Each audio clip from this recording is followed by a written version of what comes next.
Ethan sat on the couch scrolling through his phone, the quiet hum of the evening broken only by the faint sound of rain against the window.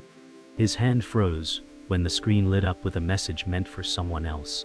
The words were small but sharp, a knife pressed against his chest. "I can't stop thinking about last night."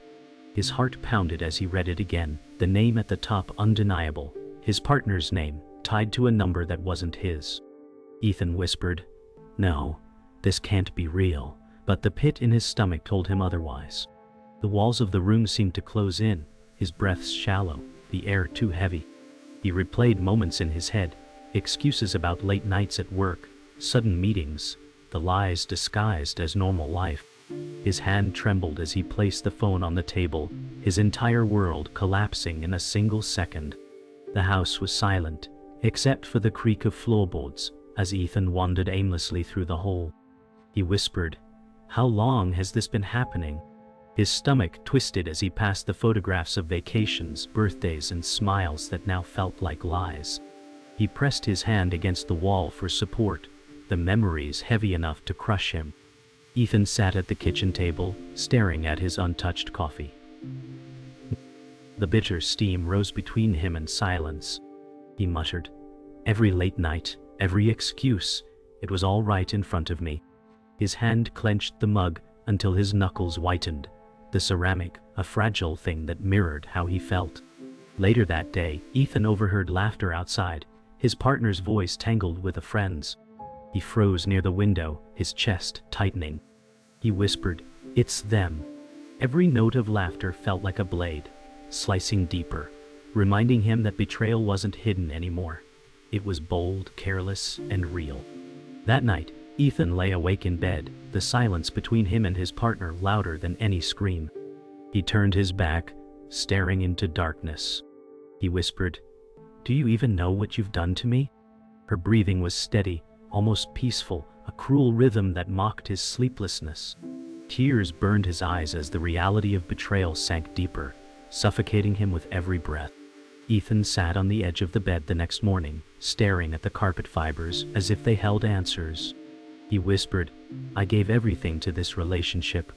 The weight of years pressed down on him, from the laughter of early days to the quiet dinners where love felt effortless. He clenched his fists, fighting back tears. The thought burned through him. How could someone he trusted so fully shatter it so casually? Ethan drifted into the living room and stared at a photo album left open on the table. Pictures of vacations, smiles, and anniversaries glared back at him like cruel jokes. He said softly, "We were supposed to last." His throat tightened as he traced a finger along the glossy page, his hand trembling. Every smile in the photographs felt like a ghost mocking him, reminding him that even memories had been poisoned. Later that afternoon, Ethan sat across from his childhood friend Marcus at a cafe. Marcus leaned in and asked quietly, "What's going on with you? You look distraught." Ethan exhaled sharply, whispering, "She's seeing someone else. And it's not just anyone. It's someone close." Marcus's eyes widened, fists clenching. "Who? Who?" Ethan shook his head, unable to speak the name yet. He muttered, "The lies are louder than the truth ever was." That evening, Ethan watched quietly as Claire entered the room, her phone in hand, her smile faint but forced. She said, "I'll be working late again tonight." Ethan studied her, memorizing every twitch, every lie hidden behind those words. He said nothing, only nodded, his silence heavier than any accusation. Claire turned away quickly, the mask slipping for just a second, enough for him to see guilt flicker in her eyes. As Ethan sat in the yard later, his niece Lily wandered over with her innocent eyes and said, "Uncle Ethan, why do you look so sad?" He forced a weak smile, patting her head gently. "Just tired, sweetheart." Lily tilted her head, confused but quiet. Her presence cut deep, reminding him how betrayal didn't only scar him, it rippled through everyone around him. He whispered, "I wish you never had to see this." Ethan sat alone at the kitchen table late at night, the silence around him almost unbearable. The only sound was the faint buzz of his partner's phone vibrating on the counter. He glanced at the glowing screen and froze as another message flashed across it. His chest tightened as the words appeared. Can't wait until tomorrow. Same place? His jaw clenched as he whispered. Same place. How many times? The lies he had swallowed now tasted like ash. Claire walked in, startled to see him awake. She said casually, "Couldn't sleep." Ethan forced a smile that didn't reach his eyes and answered, "Yeah, couldn't sleep." She grabbed her phone quickly, too quickly, and slipped it into her pocket. Ethan's gaze followed her every move. His heart screamed for him to shout, to demand answers, but the words locked in his throat. He whispered under his breath, "The truth is already telling itself." The next morning, Claire stood by the door, keys in hand. She said lightly, "Don't wait up tonight, I might be late." Ethan's stomach twisted as he studied her. He replied, "Another late meeting." She hesitated for half a beat before nodding. "Yeah, you know how it is." Ethan's voice sharpened as he asked, "Do I?" She shifted uncomfortably, her hand gripping the strap of her bag. "You don't have to sound so suspicious," she muttered. Ethan forced a hollow laugh. "Suspicious? No, I've just started noticing how often work takes you away from home." Her face hardened, eyes narrowing. "If you don't trust me, then maybe the problem isn't me." Ethan swallowed hard, realizing how quickly the lies had become weapons. Ethan met Marcus again at the cafe, his voice breaking as he leaned across the table. "It's real, Marcus. I've seen the messages." Marcus frowned, anger flashing in his eyes. "Then why are you still waiting? Why not confront her?" Ethan buried his face in his hands, groaning. "Because I'm scared of the answer. I'm scared of hearing it out loud." Marcus's hand slammed against the table. "She's already answered you, Ethan. Every late night, every lie. She's already confessed without saying a word." Ethan lifted his head, eyes raw. "I just wanted to believe I mattered enough to keep her faithful." Marcus's voice softened, pain in his tone. "You did matter. She's the one who failed, not you."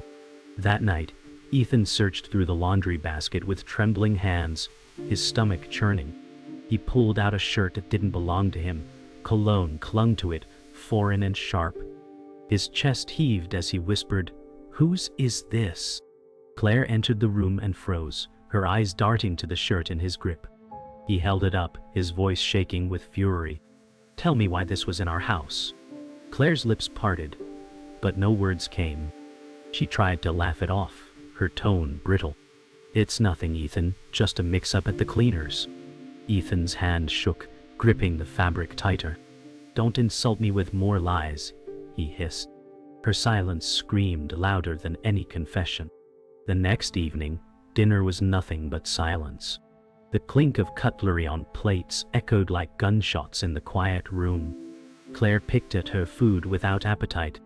Ethan said, "You've stopped looking me in the eye."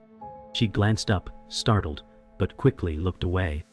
"You're imagining things," she muttered. Ethan's chest tightened as he whispered, "I'm imagining less and less these days." The tension at the table was unbearable. A silent war with no peace treaty in sight. Every bite of food tasted like ash, every glance a reminder that trust had already left the room. Ethan left the office early and drove back through the quiet streets, his pulse quickening as he pulled into the neighborhood.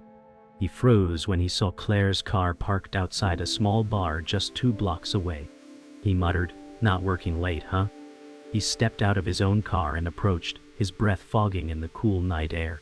Inside, laughter spilled through the open door, sharp and cutting. Ethan pressed against the frame, peering in just long enough to see her at a corner table, leaning in too close, whispering, smiling with someone he recognized. His chest caved as he whispered, "Him." His best friend Ryan's face turned slightly, and the confirmation struck like lightning. Ethan staggered back, gripping the wall. The truth wasn't hidden anymore. It was bold, brazen, laughing in his face.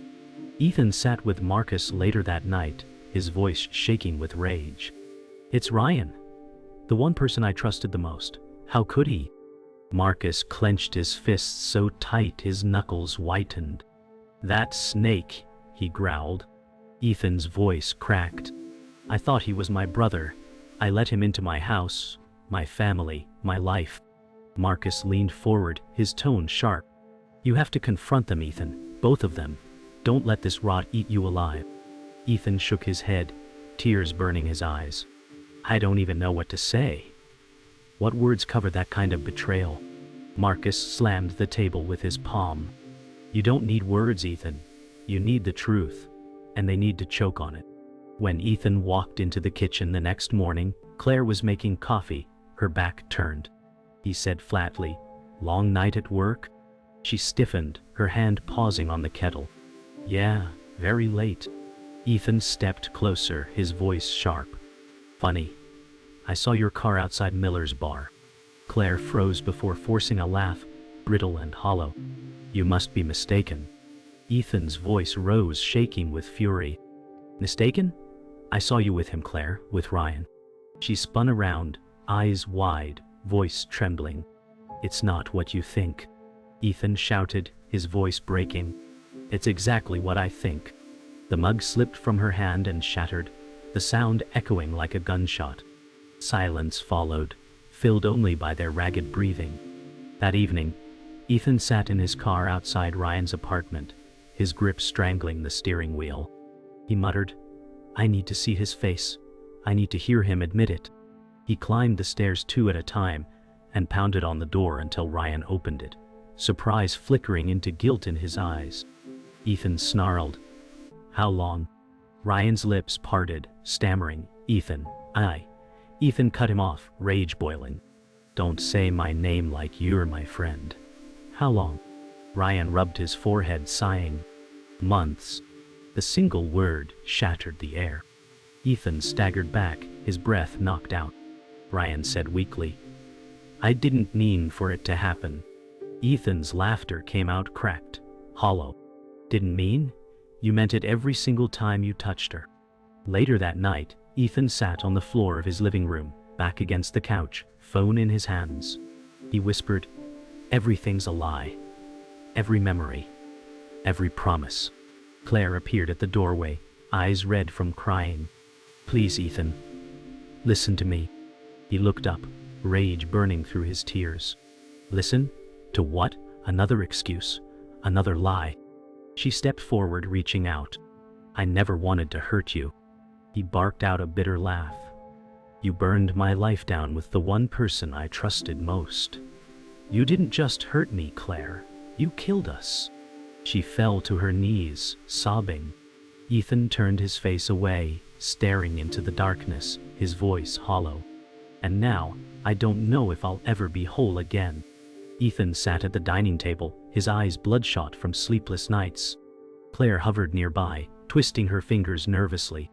He said in a low, steady tone, "I know it wasn't just Ryan. I saw the account charges, hotels, dinners, weekends that don't exist in our calendar." Claire's face drained of color, her lips parting as if air had suddenly vanished. "Ethan, it's not what you think," she whispered, her voice trembling.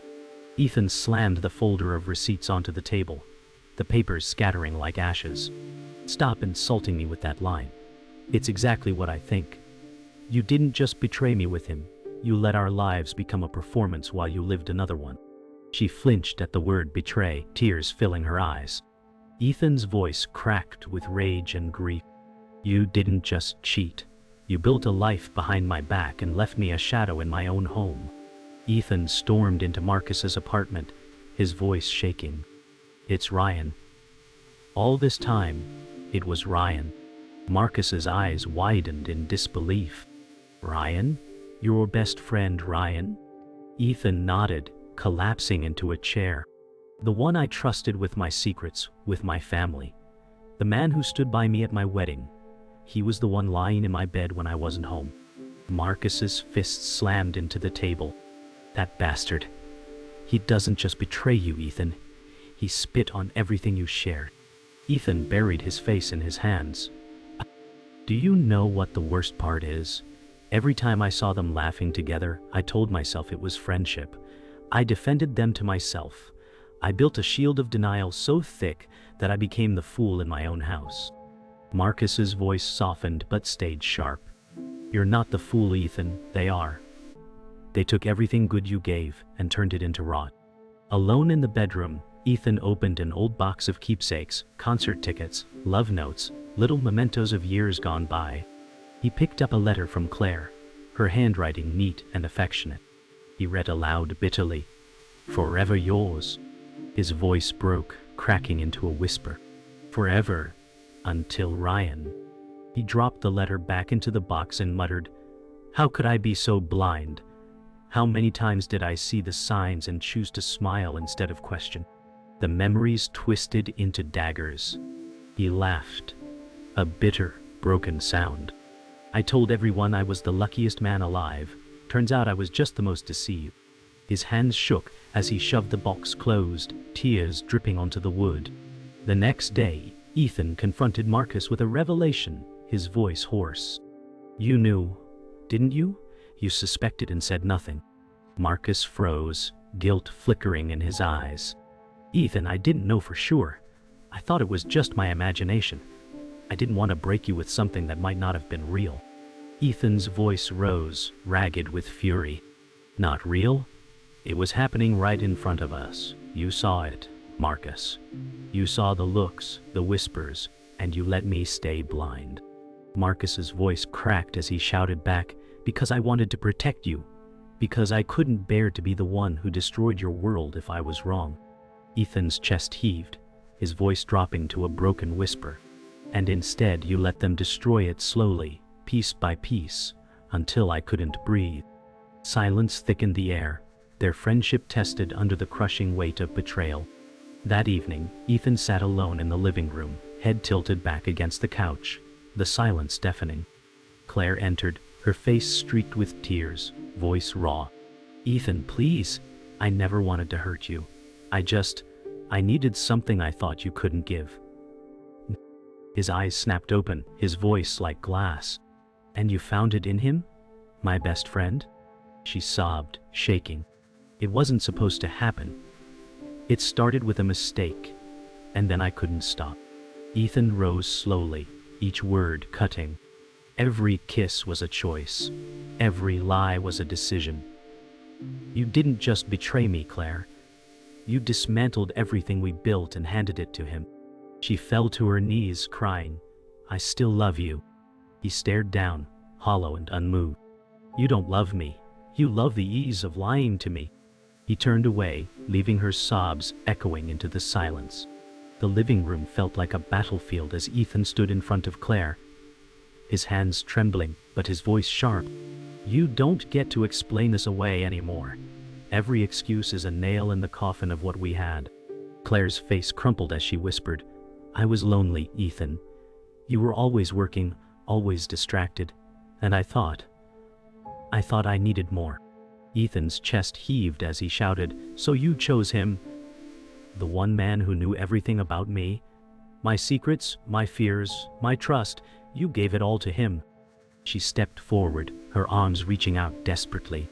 "It wasn't about replacing you. It was about filling the silence."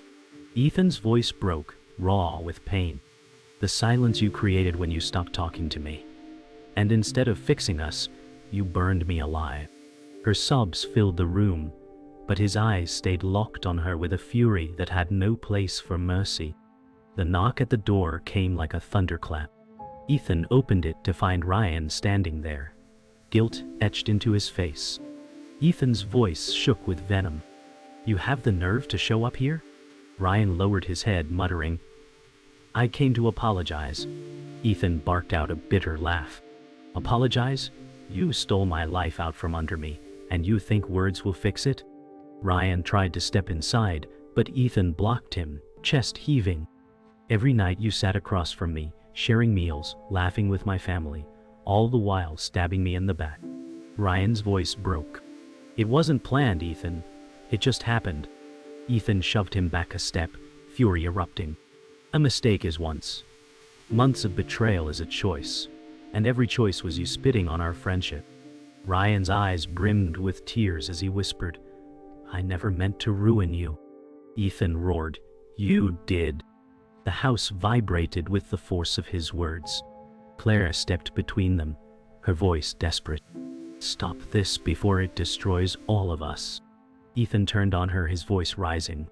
All of us? You already destroyed me. What's left to break? Claire's hands trembled as she shouted, I still love you, Ethan. His bitter laugh cut the air like glass. Love? You call this love? You made a fool out of me with the one man I trusted most. Ryan raised his hands, voice strained. I never wanted to replace you. Ethan snarled, but you did. Every time you touched her, you replaced me. Claire sobbed, grabbing Ethan's arm. Please, I can't lose you. Ethan yanked free, his words sharp enough to wound. You lost me the first time you lied, and every night after that you buried me deeper. Don't beg for what you already killed. Silence followed, broken only by her sobs and his ragged breathing. Marcus stormed into the house, uninvited, his face hard with fury. Enough, he shouted, his voice echoing. Everyone froze. Marcus pointed at Ryan, his words sharp. I told you once you were like a brother, but brothers don't do this. You're nothing but a coward. Ryan's face flushed with shame, his voice small. I know. Marcus turned on Claire, his eyes blazing. And you? You threw away everything for a thrill? Do you even see the wreckage you left behind? Claire shook her head, tears falling. I didn't mean... Marcus cut her off, voice like a blade. You meant every single choice, and Ethan is standing here bleeding for them. Ethan stood silent, chest rising and falling rapidly, his hands trembling. Marcus softened, turning to him. Don't let them drag you lower than this. You're worth more than the lies they built around you. Ethan's eyes glistened, his voice hoarse. Then why does it still feel like I've lost everything? The storm broke in Ethan's heart as he finally let his voice roar. You all think this ends with apologies, with tears, but it doesn't. This ends with me walking away because you've already taken everything worth staying for. Claire's sobs grew louder as she crawled toward him on her knees. Please, Ethan, please don't leave. I can change, I can fix this. He shook his head violently, fury blazing in his eyes. You can't fix ashes, Claire. You can't rebuild trust when you set fire to it with your own hands. Ryan stepped forward, his face pale. Say what you need to, Ethan. I'll take it. Ethan's voice cracked with grief and rage. What I need is the years back that you stole. What I need is the peace you both shattered. What I need is a version of myself that doesn't feel like a fool every time I breathe. But none of that will ever come back. You stole it, and I'll never forgive you. His chest heaved as silence swallowed the house, the weight of finality pressing down on them all. The morning after the storm, Ethan sat alone in the empty kitchen, staring at a half-drunk cup of coffee that had long gone cold. His body ached from sleepless hours, but the real ache gnawed at his chest. Marcus entered quietly, his voice low. You didn't sleep, did you? Ethan shook his head slowly, his voice hoarse. How could I? Every corner of this house screams their names now. Every memory is poisoned. Marcus sighed, his fists tightening. You can't stay here, Ethan. It's a graveyard now, and you're still alive. Ethan's eyes filled with tears. Alive? It doesn't feel like it. It feels like I died with every lie she told, with every laugh he shared behind my back. Marcus leaned forward, his voice firm but kind. Then let this be your rebirth. Walk away from this wreckage. Don't let them own the rest of your life. Ethan whispered, almost broken. I don't know if I remember how to live without her shadow. Meanwhile, Claire sat in her sister's apartment. Mascara streaked down her cheeks, clutching her phone with trembling hands. Her sister said softly, What did you expect, Claire? That he'd forgive this? Claire buried her face in her palms, sobbing. I didn't expect it to go this far. I didn't expect to lose him completely. Her sister shook her head. You didn't lose him, Claire. You threw him away. Claire lifted her face, her voice cracking. He was my world, and I broke it. And Ryan, he's not even here. He won't answer my calls. I've lost them both. Her sobs echoed through the quiet apartment. The sound of a woman who destroyed her own foundation and was left with nothing but the ruins. Ryan sat alone in his car parked by the river, his reflection staring back at him in the rearview mirror. He muttered bitterly, "I ruined everything." His hands gripped the steering wheel until his knuckles whitened. "I destroyed my best friend. I destroyed her, and for what? For thrills that feel empty now." His phone lit up again with Claire's name, but he didn't answer. Instead, he whispered, "I can't face either of them. Not after this." His face twisted as he punched the steering wheel, the sound echoing in the confined space. He buried his head in his hands, tears slipping down his face as he whispered, "I was supposed to be his brother, and I became his executioner."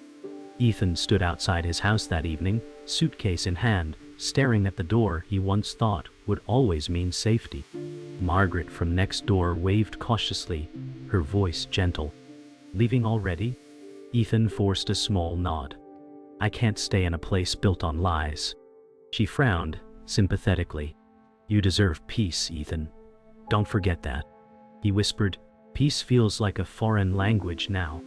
As he placed the suitcase into his car, Marcus appeared, gripping his shoulder. "This isn't the end. This is the start of the life you actually deserve." Ethan met his gaze, tears welling. "And what if I don't know how to live it?" Marcus's voice steadied. "You'll learn. One step at a time." Ethan's throat tightened as he whispered, "Then this is step one." He slid into the driver's seat, his heart pounding with both fear and fragile hope. That night, Ethan parked his car at the edge of a quiet overlook, the city lights glowing faintly below. He stepped out and breathed in the cool air, his chest still heavy but no longer collapsing. He whispered into the night, "You didn't think I'd ever find out, did you?" His voice carried softly, almost like a vow. "But I did, and I'm still standing." His eyes welled with tears, but he let them fall freely, his body trembling as though shedding the last weight of betrayal. For the first time, he didn't feel like he was drowning. He felt scarred, broken, but alive. He whispered, "You took my trust, but you won't take my future." With the city below and the darkness above, Ethan turned toward the unknown road ahead, leaving behind a shattered past and stepping, wounded but resolute, into tomorrow.